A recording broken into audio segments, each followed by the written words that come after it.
या केसमध्ये पार्थ पवार सकृतदर्शनी दोषी आहेत की नाही? त्यामध्ये कागदपत्र सगळी न बघता, खरं काही आम्ही व्यवहार ज्यावेळेस करतो त्यावेळेस टॉपचे जे वकील असतात त्यांना ते सगळं तपासायला सांगतो, त्यांना ते सर्च करायला सांगतो, आणि त्यांनी ते सर्च आणि तपासलं आणि त्यांनी सांगितलं की नाही बाबा ही जमीन तुम्ही घेऊ शकता, तर आपण पुढे पावलं टाकतो. असं म्हणाले की पारदर्शकांवरती गुन्हा दाखल करावा अशी विरोधकांची मागणी आहे. पवार म्हणाले की राज्याचे गृहमंत्री सांगू शकतील, मुख्यमंत्री असं म्हणाले की हे प्रकरण गंभीर आहे, तर मग पार्थ पवारांवरती गुन्हा का दाखल नाही याचं उत्तर गृहमंत्री देतील. मात्र या सगळ्या प्रकरणामधून तुम्हाला अडकवण्याचा किंवा राजकीय दबाव तुमच्यावरती टाकण्याचा प्रयत्न केला जातो असं वाटतं? असं काही मला वाटत नाही. मी त्याच्याबद्दल चंद्रशेखर बावनकुळे यांचं स्टेटमेंट बघितलं. त्यांनी असं सांगितलं की त्या व्यवहारात ज्यांनी कोणी ते रजिस्ट्रेशन केलं कागदपत्र न बघता, ज्यांनी तिथं रजिस्टर ऑफिसमध्ये जाऊन सह्या केल्या, त्याच्यामध्ये 3 लोक त्यांना मिळाली आणि मग त्या 3 लोकांच्यावर त्यांनी FIR केली. सह्या करणारा, दुसऱ्या पण सह्या करणारा आणि तिसरा हे रजिस्ट्रेशन करणारा, असं ते झालंय. आणि त्याच्यामुळं ही गोष्ट स्वतः रेव्हेन्यू मिनिस्टरनी सांगितलेली मी ऐकली. त्याच्यावर त्या तिघांच्यावर FIR दाखल झाला. कंपनीतले आकडे जे त्या आकड्यांमध्ये पार्थ पवार हे 99% आणि 1% दिग्विजय त्यांना ते अधिकार दिलेले होते व्यवहाराचे. मात्र त्यांच्यावरती 99% जे 99% मालक आहेत त्यांच्यावरती कुठली कारवाई झाली नाही आणि 1%चे मालक आहेत त्यांच्यावर कारवाई झाली.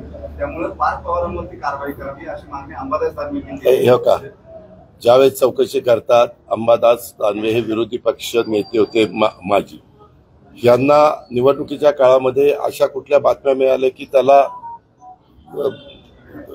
खतपाणी घालणं हे त्यांचं काम आहे. त्याच्यामुळे ते त्यांच्या पद्धतीनं म्हणणार. शेवटी सरकारचे प्रमुख आणि प्रशासन हे कायद्याच्या नियमाच्या चौकटीमध्ये पुढे जातं. उद्याच्याला चौकशी झाल्यानंतर दूध का दूध पाणी का पाणी पुढे होईल ना. इव्हन एकनाथराव शिंदेंनी पण तेच सांगितलंय किंवा त्यांना विचारलं तुमच्यासारख्या पत्रकार मित्रांनी एकदा चौकशी होऊ द्या, आणि चांगली टीम लावलेली आणि कुठेही सरकारने त्याच्यामध्ये FIR करायला दिरंगाई लावली. तुम्ही बघा सगळ्या गोष्टी तातडीनं त्याच्यामध्ये केलेल्या आहेत. काल तुम्ही घोषणा केली की व्यवहार रद्द झाल्याची माहिती तुम्हाला दिली गेली, पण प्रत्यक्षात तो व्यवहार रद्द झालेलाच नाही असं मतदान शुल्क कार्यालयात सांगितलं. मला काल तशी बातमी कळली गेली म्हणून मी तुम्हाला सांगितलं.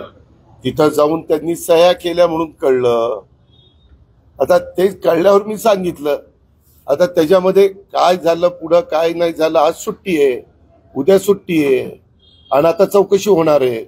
त्याच्यावर चौकशी करणारी समिती महत्वाची आहे, ती आता याच्यात बारकाईने चौकशी करेल. यातल्या दोन्ही गुन्ह्यांमधला गंभीर विषय आहे की या दोन्ही या सरकारच्या मालकीच्या जमिनी आहेत, उतार्यावरती सरकारचा कब्जा आहे भोपडीच्या जमिनी, आणि अजूनपर्यंत तो व्यवहार झाला त्यांना तो जमिनीत हे पण मिळालं नाही, पोझिशन पण मिळालं नाही आणि त्यांना तिथं जाताही आलेलं नाही.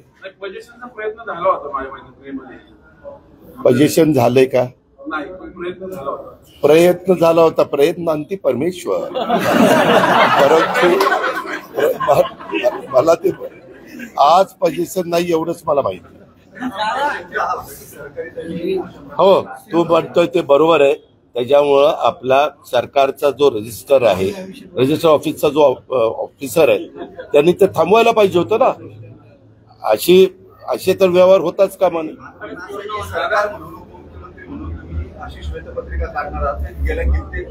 त्यामध्ये एकदा आमचा अहवाल येऊ द्या. मुख्यमंत्र्यांच्या आदेशाने ते आदेश निघाले. 1 महिना कळ काढ म्हणजे मग आपल्याला अहवाल येईल. अरे बाबा तेच त्याच्यात आता माझ्याकडे नाही रे ती नोट आहे का रे कुणाकडं, ह्यांना त्याच्यामध्ये घातलेत. त्यांनी काय तपास करून काय त्यांच्याकडनं अपेक्षा त्याच्यात तुम्ही म्हणताय तेही घातलंय. पुन्हा अशा प्रकारच्या जमिनी असणाऱ्याचं खरेदी किंवा काही होऊ नये म्हणून काय खबरदारी घेतली गेली पाहिजे असं त्याच्यामध्ये सांगितलेलं. आता माझ्याकडे नाही, तर मी तुम्हाला लगेच.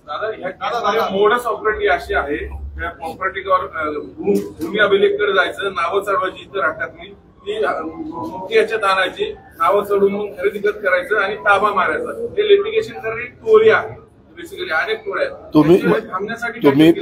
तुम्ही म्हणताय ते माझ्याही कानावर आलेलं आहे. म्हणून मी पुन्हा पुन्हा पत्रकार मित्रांनो आपल्याला सांगतो की ह्या संदर्भामध्ये हे जे काही आहे त्याच्यात नक्की विकास खारगे आणि त्यांची टीम ह्याचाही नक्की तपास करतील. मी पण त्यांची भेट झाल्यावर सांगतो की बाबा अशा पद्धतीनं मला पत्रकार परिषदेमध्ये अभ्यासू पत्रकारांनी फार खोलात जाऊन हे प्रश्न विचारलेले आहे. त्याच्यामुळे आणि ते खरोखरच मी तुमचं कौतुक करतो. हे उद्याच्याला राज्याच्या पण हिताचे आहेत. आपला टॅक्स जो असतो तो टॅक्स पण बुडता कामा नये. परंतु कारण नसताना हे जे काही मोडस ऑपरेटरी चालते ते पण बंद झालं पाहिजे. त्याच्यामध्ये एक असे वेगवेगळे म्हणूनच त्याचे पण चौकशी. बरं झालं हे का ते चौकशी समिती प्रस्तुत प्रकरणात अनियमितता झाली किंवा कसं याबाबत चौकशी करा. प्रस्तुत प्रकरणी अनियमितता झाली असल्यास आढळल्यास संबंधित जबाबदारी निश्चित करून त्यांच्यावर कारवाई करण्याची शिफारस करा.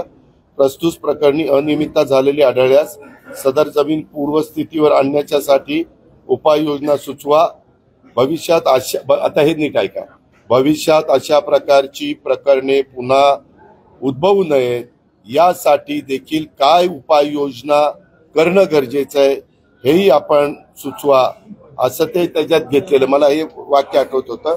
त्याच्यावर तुम्ही जे म्हणताय त्याबद्दल ते त्याच्यात अंतर्भाव होतोय आणि मग ते तसं केलं आणि त्याच्यात अप्पर मुख्य सचिव महसूल मुद्रांक नोंदणी विभागीय आयुक्त पुणे विभाग, जमावबंदी आयुक्त आणि संचालक भूमी अभिलेख नोंदणी महानिरीक्षक मुद्रांक नियंत्रक पुणे, जिल्हाधिकारी पुणे, सहसचिव मुद्रांक महसूल व वन विभाग मुंबई सदस्य सचिव अशी ती कमिटी आहे. त्याच्या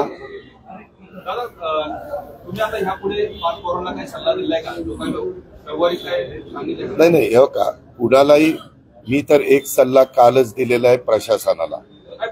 ऐका ना बाबा की बाबा इथून पुढं माझ्या जवळचे लांबचे कुणी नातेवाईक अशा पद्धतीनं काही गैरव्यवहार करत असतील किंवा चुकीचं करत असतील किंवा कुणाच्या सांगण्यावरून त्यांच्याकडनं चूक घडत असेल आणि ती तुमच्या लक्षात येत असेल तर ते अजिबात करत जाऊ नका. त्याच्यामध्ये अजिबात कुणाच्या दबावाला घाबरू नका. मी कालही नियमावर बोट ठेवून चालणारा एक कार्यकर्ता होतो, आजही आणि उद्याही राहणार आहे. मी असल्या कुठल्या गोष्टीचं कधीच आयुष्यात समर्थन करणार नाही. मला ते पटतच नाही. एक थांब रे, एक थांब जरा तुझं. आणि हे सगळं होत असताना ह्यामध्ये मी पार्थला माझं काल काय झालं, माझे काल पण उशिरापर्यंत सगळे कार्यक्रम चालले आणि तिथून मी डायरेक्ट निघालो आणि इकडं आलो. पार्थ मुंबईमध्ये, मी उद्या रात्री मुंबईत जाणार आहे. परंतु मी मुंबईत गेल्यावर त्याला सांगणार आहे की हे जे काही प्रकरण झालं हे प्रकरणावरून काही गोष्टी तुम्ही लोकांनी पण शिकल्या पाहिजेत. कारण माणूस अनुभवातनं नवीन नवीन शिकण्याचा प्रयत्न करतोय, त्याची सुरुवात आहे. तर पुन्हा अशा कुठल्याही पद्धतीनं काही लोकांनी काही फार आपला ज्यांच्यावर विश्वास असतो त्यांनी विश्वासाने काही गोष्टी सांगितल्या तरी त्याच्यातल्या तज्ज्ञ माणूस जो असतो, भले त्याला फी द्यावी लागली तरी चालेल, म्हणजे वकिलांना वकील सल्ला द्यायला ऍडवाइस द्यायला हे करतात ना, त्याच्या प्रकारचा चांगल्या आपल्याकडे चांगले ऍडवायझर आहेत, चांगले वकील आहेत, चांगली टीम आहे, त्यांचा सल्ला घ्यावा आणि पुढे जावं. सांगितलं होतं की बाबा हा व्यवहार झालाय चुकीचा आहे आणि हा व्यवहार होत असताना मला माहिती नव्हतं. 300-400 कोटी रुपयांचा व्यवहार होताना वडील म्हणून पार्थ पवारांनी तुम्हाला विचारलं नाही का की एवढे पैसे मी इन्व्हेस्ट करतोय ह्या? अरे पैसे सुद्धा इन्व्हेस्ट केले नाही तर अरे एकदम 1 रुपया इन्व्हेस्ट केला नाही बाळा. मी ते सगळं बघितलं. 300 कोटी कशाला म्हणतात? 1 रुपया त्याच्यात तेच मला कळत नाही की त्या समोरच्या पार्टीने पण 1 रुपया न घेता कसं काय हे केलंय, काय ते गडू भंगाल होतं. अहो म्हणून त्याची चौकशी करतोय ना बाबा. आता कोण फसलं, प्रश्न विचारणारा फसला का आणखी कुणी फसलं ते विचारतोय. दादा आता कोण चौकशी केल्याशिवाय कळणार नाही. चुकीचे लोक अधिकारी होते का आणखीन कोण होते ते चौकशी झाल्यावर सांगतो ना. अशीच प्रेस कॉन्फरन्स घेऊन सांगतो. दादा ते आता शनी फुलमाळी भेटला ते नंदीवालाचा पोरगा आहे गोल्ड मेडल काय बोलले आश्वासन काय देणार आहे तुम्ही त्याला? अरे त्याचं कौतुक केलं, त्याला शुभेच्छा दिल्या, त्याला शॉल दिली आणि आपण अशा पद्धतीनं वेगवेगळी मेडल मिळवल्यानंतर जागतिक स्तरावरचं मेडल तू समजा ऑलिम्पिकच्या किंवा विश्वविजेत्यामध्ये तुझी गणना झाली तर तुला आम्हाला 2.25 कोटी रुपये द्यावे लागतात. परवा 3 मुलींना आपल्या ज्या भगिनी होत्या ज्यांनी खरोखरीच जगामध्ये आपल्या देशाचं नाव उज्ज्वल केलं आणि बरेच वर्षाचं आपल्या भारतीयांचं स्वप्न होतं कुठलं पारितोषिक जिंकलं. आज शनिवार रविवार आहे. मी माझ्या ऑफिसला सांगितलं सोमवारी चौकशी करा आणि तोही एकदम ह्याच्याच मतदारसंघातला आहे.